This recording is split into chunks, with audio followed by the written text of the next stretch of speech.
So I was working on the video for this week, but unfortunately it's not done, so we're skipping it.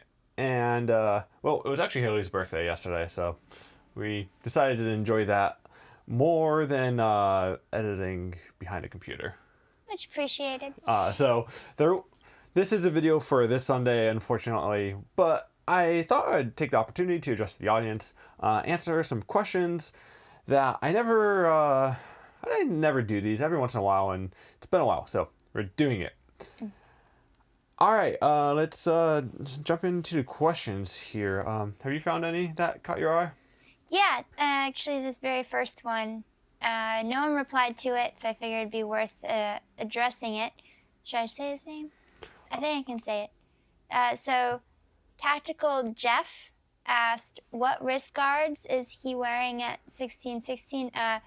So this is in the video Chasing Pro Downhillers Down Whistler. And this is when he's following Max Morgan.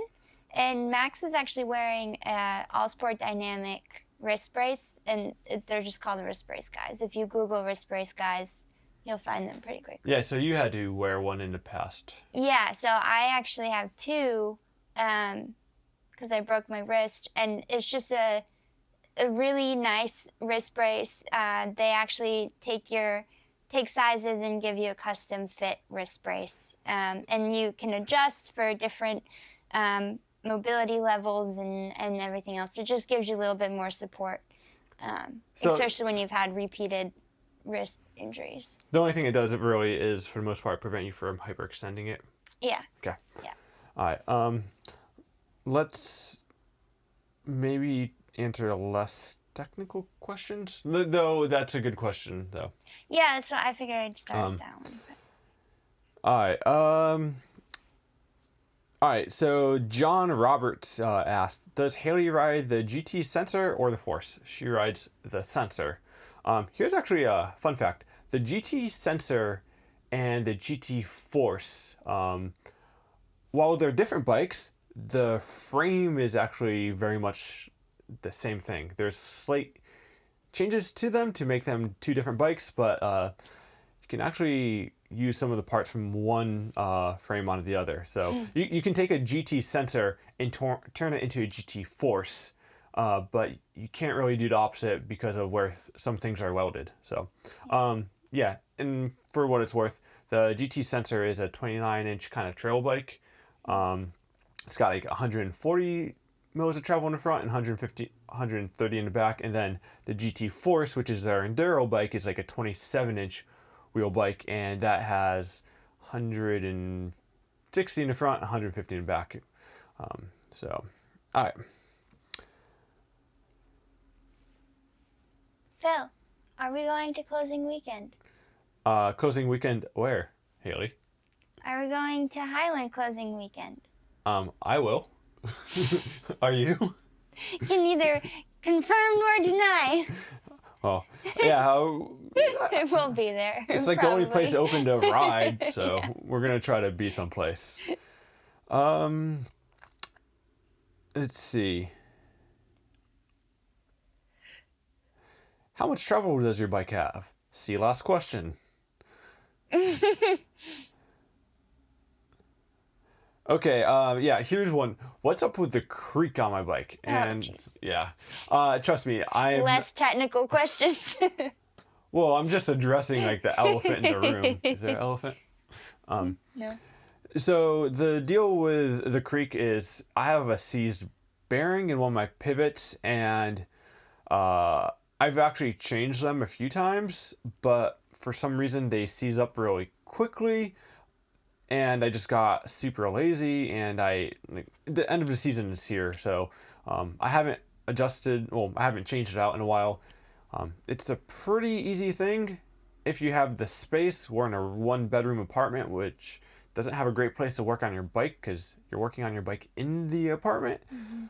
So unless I want to rip apart my bike in the middle of the apartment and fix that, which I really don't, that's the only way I can fix it right now. I mean, I could bring it to a bike shop, but we're lazy. Yeah, that one. So and cheap. That too. So the creek will be addressed pretty soon. Trust me, it does bother me. All right, moving on. What brand of fanny pack is that? What brand of fanny pack are you wearing, Phil? Phil has a Dakine fanny pack. And Haley has an Evoc fanny I pack. have an Evoc fanny pack. The specific model is like mine is the Dakine 2-liter hot lap or something like that. It's okay. I'm sure there's better fanny packs. I give it like a lukewarm rating. It holds stuff, but if I were to buy another fanny pack, I probably wouldn't buy that one. Here's a question on the GoPro video setup. Why do I film in 30 frames per second and not 60 frames per second? And that's a pretty good question. I could give you a few answers. One, it's a lot easier to edit 30 frames per second than it is 60 frames per second. Just because your computer limitations, 60 frames per second bogs down your computer. So that's one of the reasons. The other reason is when you film in Super View, which is like a 4:3 aspect ratio that's squished down to the standard rectangle that we're used to, which is like 16:9. That Super View mode, which gives you more of the tops and the bottoms, isn't available in 60 frames per second. So there's a hardware limitation of the GoPro that won't allow you to do 60 frames per second in Super View when filming at 4K. So that's why I can't, and why I probably won't until maybe the Hero 9, because even the Hero 8 isn't capable of doing that. All right, next question.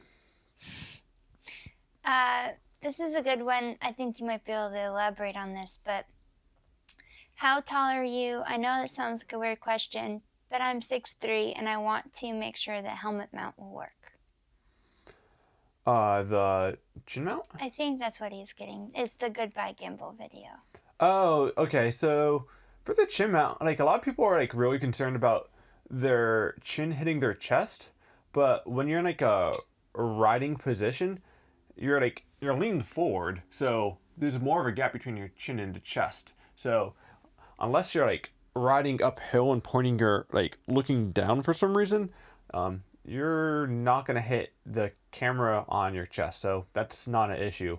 Yeah, that's the only way I know how to answer that question. Basically, I think your height doesn't matter. As long as you make sure it's at a good camera angle for your height, I think it doesn't really matter. Yeah, I've actually found the chin mount to be pretty, I thought it was going to bother me because it does look ridiculous, but you can't see it, so it doesn't. Yeah, the hardest thing is trying to look to make sure I'm still recording, because I can't see the LED indicator to let me know if it's recording. So that's the only issue with it, and the fact that it looks really goofy. Yeah. So a lot of people ask about some of the music I use in my videos. This one's asking specifically about the video at Highland. Honestly, I don't know the names of the songs off the top of my head. But for that video, I honestly used YouTube's audio library, which they have tons of free music for you to use for commercial purposes, which is awesome. And you don't have to pay anything for. And actually, if you're not even using it on YouTube, but other commercial purposes outside of YouTube, you can also do that. Besides for that, in the past I've used a subscription service called Audio Blocks. It was $20 a month or something, and honestly I thought the selection sucked. Then there is another subscription service I used called Art List, and that's okay, but honestly I haven't found a music subscription service for making YouTube videos I like. Everyone uses Epidemic Music, so I try not to because I want different music from everybody else. But there's a reason why almost every single YouTube channel kind of uses the same music. There's not a whole lot of great choice unless you can spend a lot of time looking for music and just get caught up in it. So, Uh, let's see. Phil, what's your tire pressure? This is actually a question I get quite often. Okay, so I'll let you know what tire pressure I run, but there's more to this. So I run 21 to 23 psi in the front tire. Sometimes if it's really wet, I'll even run like 19, but that's very rare. It's usually 21 to 23. And then in the back, I run usually 2 more psi than I'm running in the front. So if I'm running 21 in the front, I'll run 23 in the back. But I have cush core, so I can run lower tire pressure. I My riding style is not the same as your riding style. The kind of terrain I'm riding is different than the terrain you're riding. The tire casing I'm using, I'm actually using the Evo Plus casing in the front and the double down in the back. So the kind of casing you run on your tires affects your tire pressure, the tire width, even the width of your rim determines how much volume of air goes into your tire and can determine how much psi you run. So I wish there was like a universal psi I could give you and be like, hey, this is how much you should run. But there are too many different variables that there's no good answer to that question. It depends on where you're riding. Are you riding at a bike park? Typically, you run higher psi at a bike park, but is it wet? Is it dusty? Is it tacky? Are you riding loamy trails? You're not going to run the same psi. It's like all case-based, and it's more just like putting your tire pressure too high and riding your bike, and putting your tire pressure too low and riding your bike, and just figuring out how you should be. Yeah, I guess like for me, the way I set my tire pressure, we're really getting into a technical question here, but the way I set my tire pressure is I like to run as low as tire pressure as I can get away with without hitting rocks and or rolling my tire. And the reason for that is the more supple your tire is, the more that's absorbing the terrain, so that it's acting like as the first set of suspension, because it has like the tire which acts as a little bit of dampening or damping, then your suspension, and then your body. So I like to use as like my tires for the first like set of suspension. Yep. But I was gonna go back to the tire pressure part. When I ran Bontrager tires, I had to run like 37 psi in my tires so I wouldn't flat. That was when you were racing more. Yeah, that's when I was racing more. And then I jumped to Schwalbe tires, and immediately I could jump down to like the 20s. So same width tire, same like general like casing, both are downhill casing, but like yeah, like very different. So yeah. I have a good question. Moving up to Burlington soon, what are your favorite lift access mountains for riding in the area? Depending on what type of riding you're looking for, honestly, I think the best mountain riding that is in this area, Burlington area, isn't even lift access. You have to climb to the top. Yep. Not for everyone, but Bolton is amazing. But if you wanted to drive, Killington's the next closest. Maybe Suicide 6 is closest? Yeah, Suicide 6 is about the same. Yeah. But then if you want a nice drive, Highland and Thunder are the next two closer ones. But Thunder is about 3 hours from us. Highland is about 2.5, and Killington is under 2 hours. Suicide 6 is a tiny one, but it's really good. We do have one closer. We have Sugarbush, but we didn't go once this year, so. Yeah, we have friends that like to go to Sugarbush and other people that do, but I'd rather just ride our trails than ride at Sugarbush, to be honest. I'd rather pedal than ride there, but it has some stuff. People love it. We're just not their target. So. I've raced there before, and I love racing there. I don't really like riding there. So if I'm going to a bike park, that's not my first choice, and it's closer than all the others, but there's a reason why I just drive past it. Yeah. Um, let's see. Okay, here's a question we get quite often. Is that your real voice? Yes. I would not be able to talk like this throughout an entire video like Yeah. this. I do not try and put on a fake Princess Peach voice. When a lot of times when I do include you in my videos, I do include the parts where you're I more sound cute. well, you're more excited, Yeah. and those are generally a little higher pitched than your typical talking voice. But yeah, she does have a high pitched voice. I know it. She knows it. I've had it all my life. Nothing new. But it's one of those things where like after a week, I didn't even notice it. So Yeah.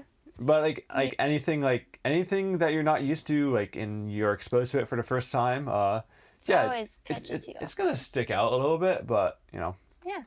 I'm not. I get harassed for my. I grew up with a speech impediment, and then I lived in France for 5-ish years, where I spoke French fluently at the time. And when I moved back, I had a very kind of messed up, like, half French accent, half I couldn't articulate my English still accent. And then it was actually once I started making videos, so not that long ago, that I really realized that it was really hard to understand me because I did not articulate. So, but just if you guys see people being mean in comments, just let them know it's not cool. Even if it's not on our videos, if it's on someone else's videos, sometimes we do see those comments, and most of the time it just brushes right off. But like when you come home from a bad day at work, someone cuts you off on the road or something, and you come home and you're greeted with a bunch of those kind of mean comments, it as thick of a skin as you can have, it will get through, and sometimes it bums you out. Yeah. Let's see. Okay, we answered some of those. All right. I'm gonna.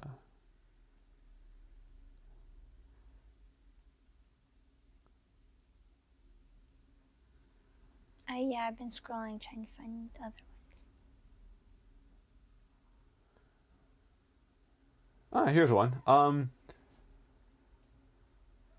Is that the Sedona video? Yeah, this is on the Sedona video from a long time ago. I just got a comment from a week ago on it, and someone's asking, what were my favorite trails in Sedona? I only rode like 3 or 4 while I was out there, and if I had to pick one of the best, it would be Highline. And then I want to do Hangover again because I had a really bad experience when I was riding that trail. I wasn't on my bike. My gimbal and stuff wasn't working at the time, and like half of it was slippery because it had snowed overnight or something. So I just had a really terrible experience and was not in the mood to make a video.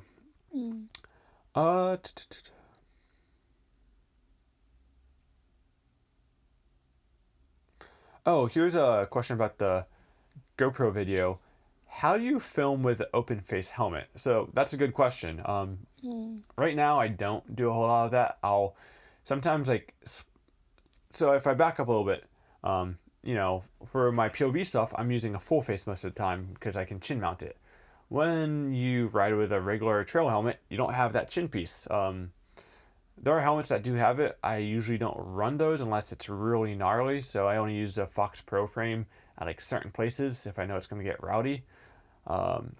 Then I will chin mount it, but if I'm going on a regular trail ride, I don't chin mount things, and I typically won't film those. If I know it's going to be a good ride, I might put a gimbal-less chest-mounted camera on. Actually, that's why the Hero 8 kind of appeals to me, is like to be able to throw it on and chest mount it and have like the hyper smooth boost on, or the GoPro Max, which is like the 360 cam, which has like some built-in stabilization. So I might do that if I start doing POV stuff without a like full face. But honestly, I've been riding more bike park than anything this year,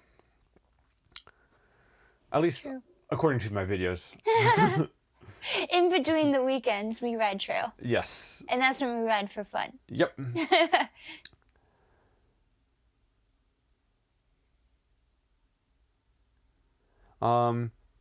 This is a frequent commenter, Peter. Oh, I'm gonna butcher your last name. Wobachuk? Wobachuk? Yeah, I'm not gonna pronounce that. Any chance for your bike check, Phil? I did put out a bike check at the beginning of the year. Honestly, things have changed on the bike. The grips, the chain, if that counts. The decals on my fork. Your crank booties have fallen off. The crank booties mysteriously fell off. Yeah. I didn't even notice that they fell off, and yeah, it is what it is. I'm leaving them off. They were cool, but apparently they were really cheap, so Yeah. don't want to buy more plastic stuff.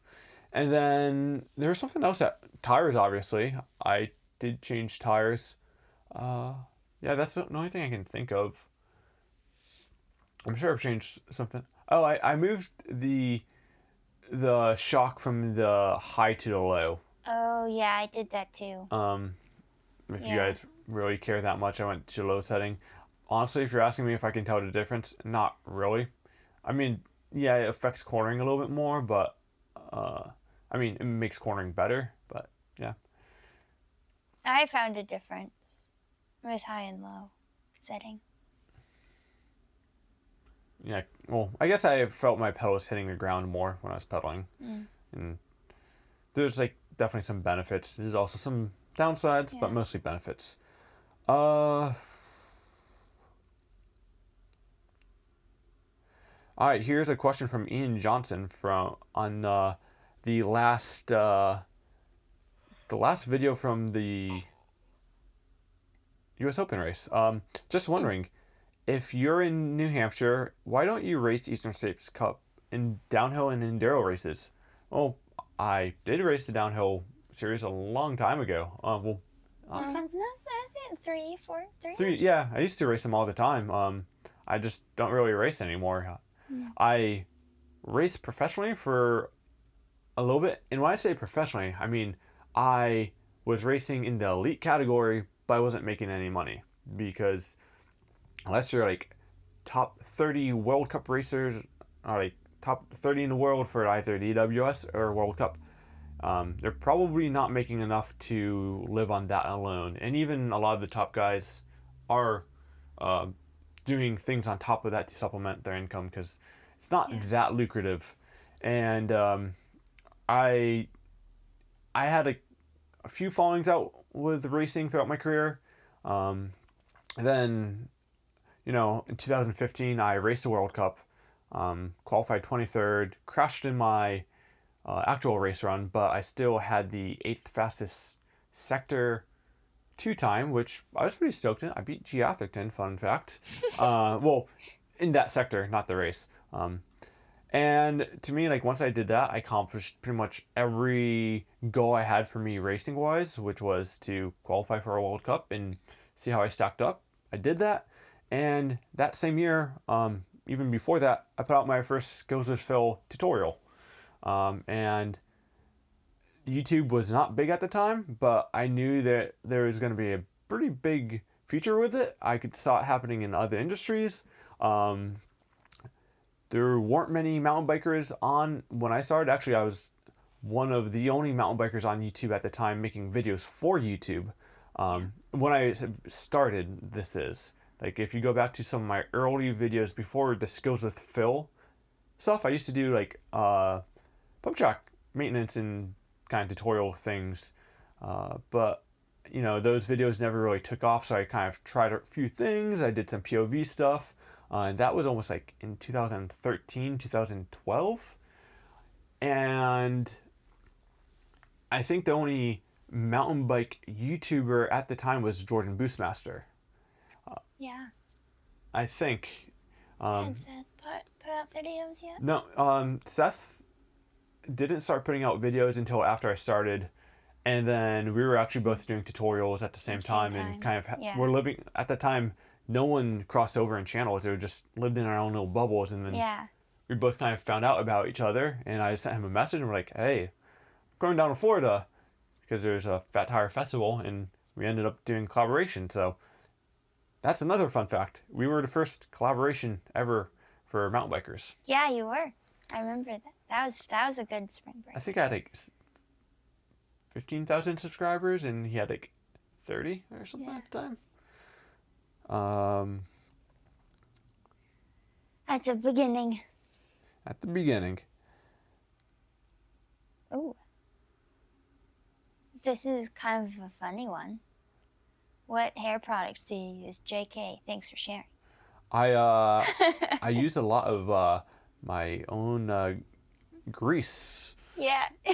No, literally nothing. I have to tell him sometimes that he should brush his hair.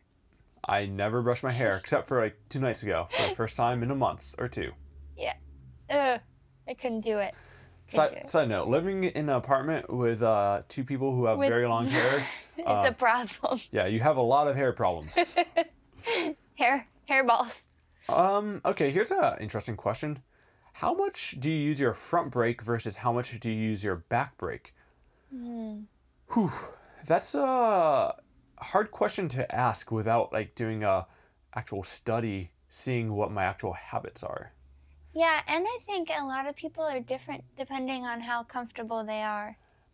Like, I think how you grow up riding reflects, and what you grow up riding reflects your braking habits. Yeah, so the way I ride, I can tell you most of my stopping is coming from my front brake.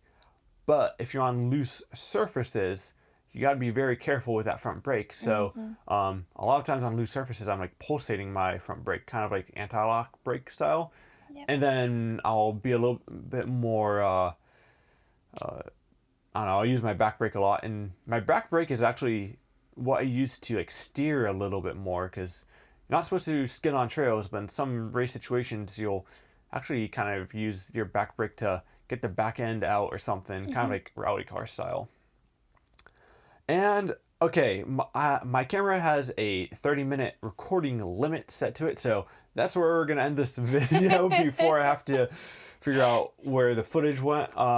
So hopefully you guys like this a little bit unusual style video. We will be back to regular videos next week, and it will be an interesting one where we're watching Haley progress. That will be the video for next week. So as always, my name is Phil Metz. This is Haley Sarowski. Thanks for playing bikes with me today, and we'll see you next time. Peace. Bye. I think we did okay.